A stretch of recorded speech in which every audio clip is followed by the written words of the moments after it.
ఉదయం లేవగానే బ్రష్ చేయడం మనకు అలవాటే. కానీ మనలో ఎంతమంది సరిగ్గా బ్రష్ చేస్తున్నారంటే చెప్పడం కష్టం.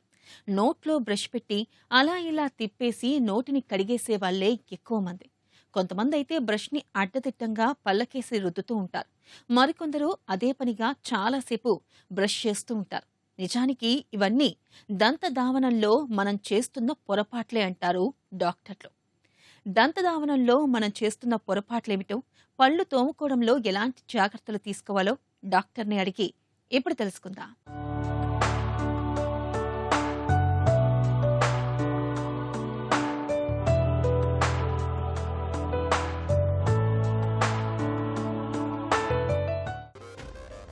ఉదయం లేవగానే మనం చేసే మొదటి పని బ్రషింగ్.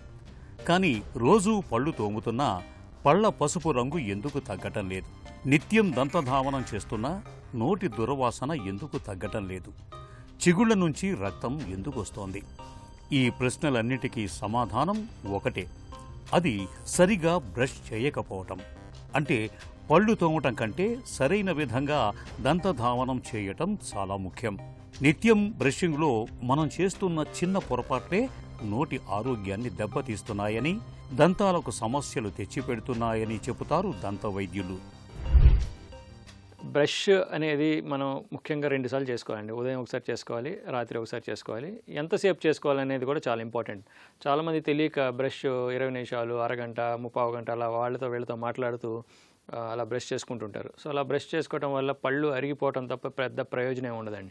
బ్రషింగ్ అనేది 2 నిమిషాలు మించకూడదు. ఎప్పుడు బ్రష్ చేసుకున్నా కానీ నాట్ మోర్ దెన్ 2 మినిట్స్ అనమాట. 2 మినిట్స్ లోపలే మన బ్రషింగ్ అనే ప్రక్రియ ముగించేయాలి. సో పొద్దున్న ఒక 2 నిమిషాలు, రాత్రి ఒక 2 నిమిషాలు. ఈ 2 నిమిషాలు బ్రషింగ్ వల్ల మన నోట్లో ఉన్న క్రిములన్నీ, మన నోట్లో పట్టిన మురికని పోవటానికి ఆస్కారం ఉంటుందన్నమాట. అంతేగాక brush A type of brush వాడాలని చాలామంది అడుగుతుంటారు. బ్రష్లో 3 రకాల బ్రష్లు ఉంటాయండి. ఒకటి హార్డ్ అంటారు, ఒకటి మీడియం అంటారు, ఒకటి సాఫ్ట్ అంటారు. ఈ హార్డ్, మీడియం, సాఫ్ట్ అనేది ఎలా ఉంటుందంటే బ్రిసిల్ యొక్క డయామీటర్, బ్రష్లో బ్రిసిల్స్ ఉంటాయి కదా, బ్రిసిల్స్ యొక్క డయామీటర్ మందాన్ని బట్టి లావుగా ఉంటే హార్డ్ అని, మధ్యస్థంగా ఉంటే మీడియం అని, సన్నగా ఉంటే సాఫ్ట్ అని అంటుంటారు. కొత్తగా వచ్చే బ్రష్ల్లో ఎక్స్ట్రా సాఫ్ట్, సూపర్ సాఫ్ట్ అట్లా రకరకాల బ్రష్లు కూడా వస్తున్నాయి. ఎక్స్ట్రా సాఫ్ట్ అంటే ఈ సాఫ్ట్ బ్రిసిల్స్లో ఇంకా తక్కువ డయామీటర్, ఇంకా పల్చగా ఉండే బ్రిసిల్స్ని సూపర్ సాఫ్ట్ అని, లేకపోతే ఎక్స్ట్రా సాఫ్ట్ అని, ఎక్స్ట్రా ఫైన్ అని కూడా అంటుంటారు అన్నమాట. సో ఏది ఏమైనా జనరల్ రికమెండేషన్ ఏంటంటే సాఫ్ట్ బ్రష్ వాడాలి, 2 సార్లు బ్రష్ చేయాలి, 2 నిమిషాల లోపలే మనం బ్రషింగ్ అనే ప్రక్రియ ముగించాలి. బ్రషింగ్ చేయటంలో మన దగ్గర ఒక్కొక్కరిది ఒక్కో స్టైల్. కొంతమంది పళ్లపై బ్రష్ను పెట్టి అతి సుతారంగా కదిలిస్తూ ఉంటారు. మరికొందరేమో బండరాయిపై చేపల్ని తోమినట్టుగా బ్రష్తో దంతాల్ని బలంగా రుద్దుతూ ఉంటారు.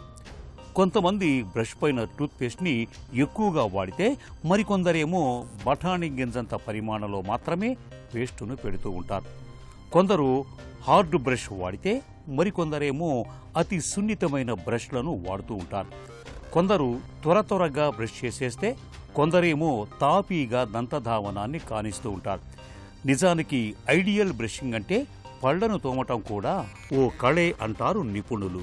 బ్రషింగ్ ఎంతసేపు చేయాలి, పేస్టును ఎంత వాడాలి, ఎలాంటి బ్రష్ను వాడాలి, ఈ వివరాలని తెలుసుకోవటం చాలా ముఖ్యమని చెబుతారు డాక్టర్లు. టూత్పేస్ట్ ఎంత వాడాలి అనేది కూడా చాలామంది మమ్మల్ని అడుగుతుంటారు. టూత్పేస్ట్ ఏంటంటే ఒక బఠానీ గింజ అంత టూత్పేస్ట్ మాత్రమే వాడమని రికమెండ్ చేస్తున్నాం అన్నమాట. ఎందుకంటే టూత్పేస్ట్లో అబ్రేసివ్స్ ఉంటాయన్నమాట. సో అబ్రేసివ్స్ వల్ల, ఎక్కువ బ్రష్ చేయడం వల్ల, అబ్రేసివ్ కంటెంట్ వల్ల ఏమవుతుందంటే పన్ను కూడా అరిగిపోయే ప్రమాదం ఉందన్నమాట. సో అందుకని జనరల్గా మనం టూత్పేస్ట్లో రకరకాలు ఉంటాయి. వాటిల్లో ముఖ్యంగా జెల్ బేస్డ్ టూత్పేస్ట్లు వాడమని చెప్తుంటాం అనమాట. సో జెల్ బేస్డ్ టూత్పేస్ట్లో అబ్రేసివ్ కంటెంట్ తక్కువ ఉంటుంది కాబట్టి తొందరగా మన పళ్ళు అరిగిపోయే ప్రమాదం జరగదు. మూడవది ఏంటంటే టూత్పేస్ట్ ఎలా వేసుకోవాలని అడుగుతారు.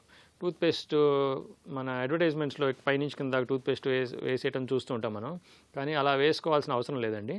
టూత్పేస్ట్ని, ఆ ట్యూబ్ని టూత్ బ్రష్ మీద ఒకసారి ఇట్లా పెట్టి ప్రెస్ చేస్తే ఆ టూత్పేస్ట్ బ్రిసిల్స్ లోపలికి వెళ్ళిపోవాలి. పైన ఉండక్కర్లేదు, లోపలికి కొంచెం పెనిట్రేట్ అవ్వాలన్నమాట. సో పెనిట్రేట్ అవటం వల్ల ఏంటంటే మనం బ్రష్ చేసేటప్పుడు ఆ టూత్పేస్ట్ ఒక చోటే కాకుండా అన్ని పళ్ళ మీద కాన్సన్ట్రేట్ అయ్యి అన్ని పళ్ళ మీద స్ప్రెడ్ అయ్యే అవకాశం ఉంటుందన్నమాట. సో ఇలా బ్రష్ చేసుకునే హ్యాబిట్స్ డెవలప్ చేసుకోవాలి. దంతధావనంలో బ్రష్లను ఎంచుకోవటమే కాదు, వాటిని ఎంతకాలం వాడాలన్నది కూడా కీలకమైన అంశమే. కొంతమంది నెలకోసారి బ్రష్ను మారిస్తే, కొందరేమో నెలల తరబడి అదే బ్రష్ను వాడుతూ ఉంటారు. నిజానికి బ్రష్ను ఎక్కువ కాలం పాటు వాడటం ఏమంత మంచిది కాదు. ఇక రోజుకు 2 సార్లు బ్రష్ చేయాలని చెబుతూ ఉంటారు డాక్టర్లు. కానీ మనలో చాలామంది రాత్రి తిన్న తర్వాత బ్రష్ చేయటానికి అంతగా ఇష్టపడరు. రోజుకు 2 సార్లు బ్రష్ చేయటం అనేది మన నోటి ఆరోగ్యానికి చాలా మంచిది. ఇక పిల్లలకు బ్రషింగ్ చేయటంలోనూ మెలకువలు నేర్పించాలి. పేస్టు ఎక్కువ తినేయకుండా చూడాలి. దంతధావనం సరిగా ఉంటే నోటి ఆరోగ్యమే కాదు, మొత్తంగా ఆరోగ్యమే పదిలంగా ఉంటుంది. రోజుకి 2 సార్లు బ్రష్ చేసుకోవాలి. చేసుకున్నప్పుడు ప్రతిసారి 2 నిమిషాలు లోపే చేసుకోవాలి. టూత్పేస్ట్ తక్కువ మోతాదులో వాడాలి. ఆ టూత్పేస్ట్ కూడా బ్రిసిల్స్ లోపలికి వెళ్ళిపోయేటట్టుగా వేసుకోవాలి.